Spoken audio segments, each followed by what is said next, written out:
Is run out on the first quarter of play. 7-0 is our score. More from the Steel City coming up after this.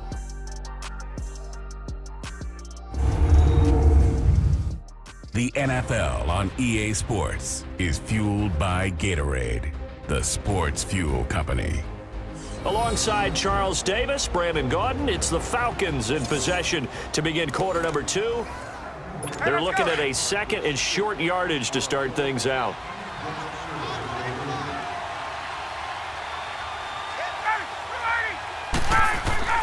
Ryan now off the bootleg. And a loose football.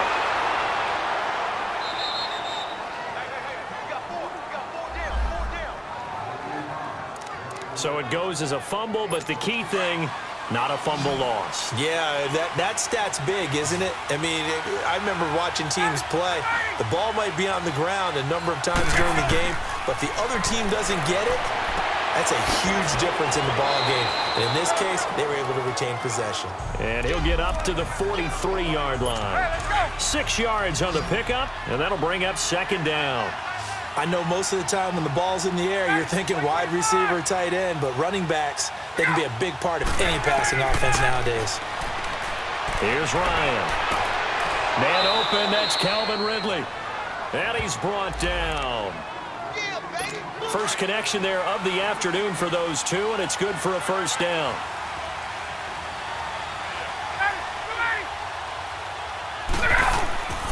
This is Freeman on 1st and 10. It's a loss of a yard there, and now second down. If it's not one guy, it's another with this defense. I mean, this is the #1 unit against the rush in the entire NFL. They know how to cover for each other, and yeah, they've got great players. They also have very dependable players, too. And that one blown up quickly, as he's going to be stopped before he could even get started. Partner, you mind if I take off this headset and put on a coaching headset? You want to get this running game going? I want to get this running game going. I'm going down there and saying, gentlemen, we have got to run the football. And he's going to be sacked. They sack him back right at the midfield stripe. Bud Dupree with a big-time sack on 3rd down. And it'll be a loss of 7. It's a team game, but sometimes individuals do stand out, don't they? How about that for a twofer? Tackle for loss on the running play on the previous down, and then comes right back and gets a sack.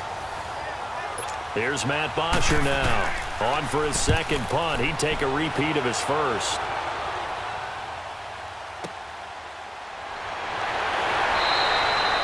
That'll go for only 17 yards on the punt. And out will come the offense as they take over. Now let's discuss Antonio Brown as he heads back out there now.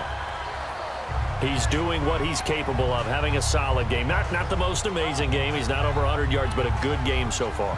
And you just know that mentally, he feels like he's one catch away from turning it into a great game and starting on that road. And the defenders are well aware of that, too. They've got to figure out a way to not let that escalate. Keep him right in this zone here and call it a day, because otherwise he can really decimate them. Better believe they are well aware of his playmaking ability. Well, you had to punt on your first drive, and on the first play of the second drive, you end up going backwards. I would dare say they need something good to happen right here, right now. He's going to air one out. Oh, nearly picked. And maybe lucky there. This guy doesn't drop many defensively. 3rd down.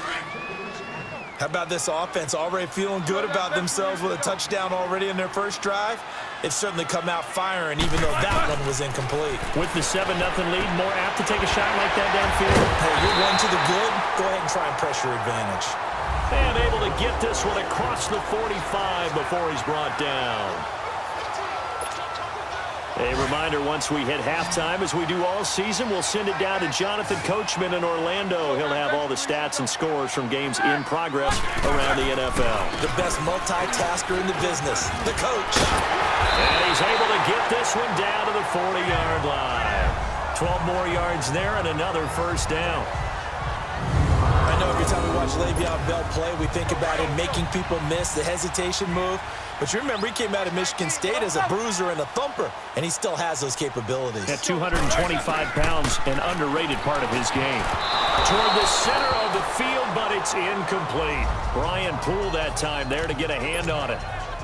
Well, that's a perfect example of how he was named NFC Defensive Player of the Week from last week's game. He is just all around the football right now, isn't he? That he is, and it's funny because I talked with the coaching staff about drills that they do in practice, and one of them is called matching hands. And as soon as that hand is launched by the quarterback, you throw up the opposite hand and match that hand with the QB, and oftentimes you're able to knock it away, as we just saw there.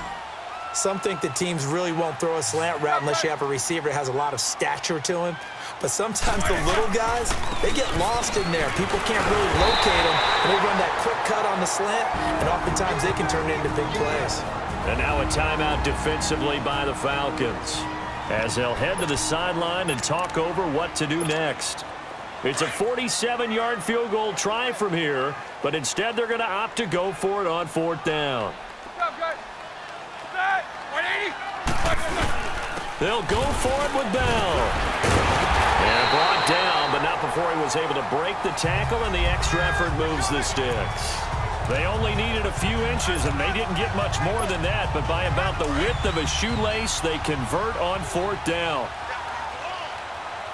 Jack 16. Ready? A give to Bell. Might have gotten this one down to the 28, and that's all. Just a yard on the pickup there, and it'll bring up a 2nd and 9. One thing to keep in mind, partner, especially in the second half, and you've got a running back of this size, of these dimensions, I can just tell you, attrition does set in for a defense because you're excited about hitting him in the first half. Maybe not so much in the second half, and some of these shorter gains turn into bigger runs later. And now prior to this 3rd and 1, we're going to get a timeout here, as they'll stop the clock with 24 seconds to go in this first half.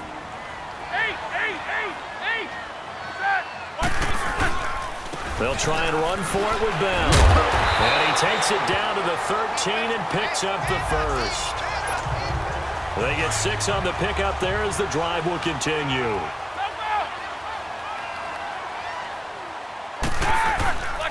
The give is to Bell. And he's in. Touchdown, Steelers. Le'Veon Bell in the final seconds of the first half. And the Steelers find a way to stretch their lead. That's one of the better examples of clock management I've seen. Riddled it all the way down just about and still put the ball in the end zone. Yeah, just a methodical drive and something really to take into the lockers here. Final play of the half. It's Roethlisberger. And that is incomplete, stopping the clock with 5 seconds to go. Protection was great. He had time to set up a campsite. But in the secondary, though, they were ready. And I think that in most places on the field, if you have that much time to throw the ball, someone's going to shake free and you'll find an open receiver. But condensed near the goal line on a 2-point conversion, all that exit, there's not any extra field. So it kind of closes in on them, and that allows you to cover a little bit better.